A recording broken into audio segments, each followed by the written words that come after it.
বাবা মায়েদের যখন একটু বয়স হয় আর সন্তানেরা একটু একটু করে যখন বড় হয়ে যায়, তখন বাবা মা হয় সন্তানের মতো আর ছেলেমেয়েরা হয় মা বাবার মতো, তাই না? আমাদের প্রত্যেকের জীবনে একই রকমভাবে ঘটে আসছে একই জিনিস। তো চলো আজকে সেই একটা গল্প নিয়ে তোমাদের সাথে চলে এসেছি। তো হ্যালো বন্ধুরা, শিউলি বলোকে তোমাদের সবাইকে স্বাগত। আশা করি তোমরা সবাই ভালো আছো আর আমিও ভালো আছি। আর এতক্ষণে তোমরা নিশ্চয়ই বুঝতে পেরেছো যে আমি কি বানাতে চলেছি। তো চলো বানিয়ে নিই ঝটপট করে।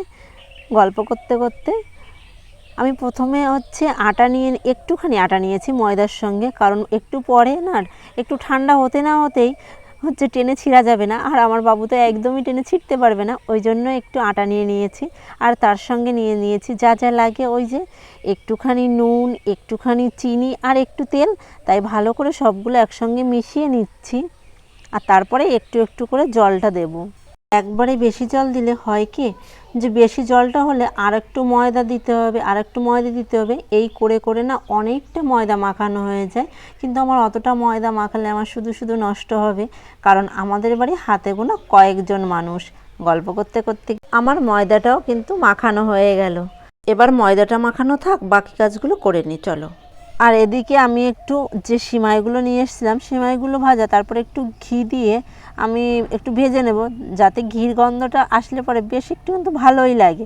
ওই জন্য একটু ঘি দিয়ে দিলাম 1 চামচ মতো। এবার দিয়ে সিমাইগুলো একটু ভেজে নেব, বেশিক্ষণ ভাজবো না, তবে একটুখানি ভেজে নেব। আর এদিকে ঘির গন্ধটা পেয়ে আমার বাবু দৌড়ে চলে এসেছে যে ঘি দিয়ে তোমরা কী রান্না করছো, যেহেতু ও ঘিটা খায় না, পছন্দও করে না।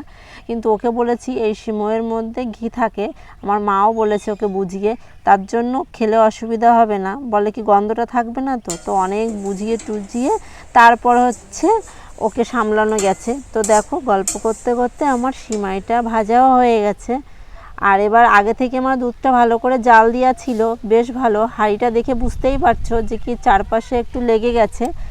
ভালো করে জাল দেওয়ার পরে তারপর আমি দিয়ে দিচ্ছি সিমইগুলো। তো সিমইগুলো এবার দেওয়ার পরে একটুখানি আমি জাল দেব ভালো করে, আর একটু নাড়িয়ে দিতে হবে, কারণ একবারে না নাড়ালে দলা হয়ে যাবে। ভালো করে জাল দেওয়ার পরে একটুখানি আমি নুন দিয়ে দিলাম, আর দেখো ভালো করে কিন্তু জালটা উঠছে। বেশিক্ষণ লাগবে না, সিমই রাঁধতে তো একদম সহজ। এবার আমি একটু কিশমিশ আর তেজপাতা দিয়ে দেব, আর একটা দারচিনি দিয়ে দিচ্ছি, সেন্ট ভালো আসবে। ওই যে বললাম বাবা মায়েরা সন্তানের মতো হয়, তো এই কারণেই বললাম। দুপুরবেলা বাবা বলছিল যে আমার কিছু একটা খেতে ইচ্ছা করছে, ঘরে কি আছে তেমন কিছুই নেই।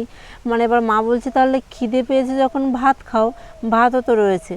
তা বাবা বললো না না, ভাতের খিদে আমার পাইনি। তা আমি বললাম যে কি তাহলে সন্ধ্যাবেলা তোমার জন্য লুচি সিমই এরকম কিছু একটা করে দেবো। বলে কি হ্যাঁ ওটা হলেও চলবে। তো সেই কারণেই আমার এত কিছু করা, এত আয়োজন করা। আর আমার বাবু বায়না করলেও আমি কখনো না বলি না, চেষ্টা করি ওকে খাওয়ানোর জন্য। তো বাবাও তো আমাদের ছোটোবেলায় অনেক আবদার, অনেক ইচ্ছা পূরণ করেছে। তো যখন বাবা একটু বয়স হয়েছে তখন তো একটু বায়না করবেই, তার জন্য। আর মাও বলছিল তোর বাবা দিন দিন বাচ্চাদের মতো হয়ে যাচ্ছে, তোর বাবুর মতো হয়ে যাচ্ছে। তো সেইভাবেই আমি ওটা আয়োজন করলাম। কিন্তু বাবা শুধু মিষ্টিটা দিয়ে যে মানে সিমইটা দিয়ে যে উনি লুচিটা খাবে সেটা কিন্তু খাবে না। আর আমি তো একদমই পছন্দ করি না মিষ্টিটাও, মানে অতটাও না, মানে আমি যখন খাই তখন খুব ভুল ভবিষ্যৎ খাই। তো এই কারণেই আমি ডালটা করে নিলাম। আর প্রেশার কুকারে ডাল রান্না করতে বেশি একটা টাইম লাগে না, একবারেই রান্না হয়ে যায়, বেশিক্ষণ টাইম লাগে না। ওই জন্য ডালটা করে নিলাম। আর এদিকে সিমইটাও আমার নামানো হয়ে গেছে।